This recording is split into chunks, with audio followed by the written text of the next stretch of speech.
नमस्कार शेतकरी मित्रांनो. शेतकरी म्हणजे जमीन कसणारी आणि पिकांची लागवड करणारी महत्त्वाची व्यक्ती. शेतकरी हा अर्थव्यवस्थेचा कणा आहे. शेतकऱ्यांसाठी शासनाच्या विविध योजना आहेत. नमो शेतकरी महाधन योजना, पीक विमा आणि इतर अनुदान उपलब्ध आहेत, ज्यामुळे शेतकऱ्यांचे उत्पन्न वाढण्यास मदत होते.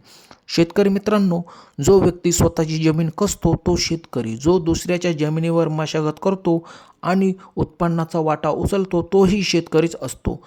तर शेतकरी मित्रांनो, तुम्ही बघू शकता या शेतकऱ्याने खूप छान प्रकारे शेती फुलवलेली आहे. तर शेतकरी मित्रांनो, शेतकरीच आपल्याला विविध प्रकारचे अन्न पुरवतात, ज्यामुळे देशाची अन्न सुरक्षा टिकून राहते. भारतीय अर्थव्यवस्थेचा मोठा भाग शेतीवर अवलंबून आहे, ज्यामुळे शेतकरी देशाच्या अर्थव्यवस्थेत महत्त्वाचे योगदान देतात. शेतकरी मित्रांनो, अतिवृष्टीमुळे पिकांचे नुकसान होणे, शेतीमालाला योग्य बाजारभाव न मिळणे आणि कर्जबाजारीपणा यांसारख्या अनेक समस्यांना सामना शेतकऱ्यांनाच करावा लागतो.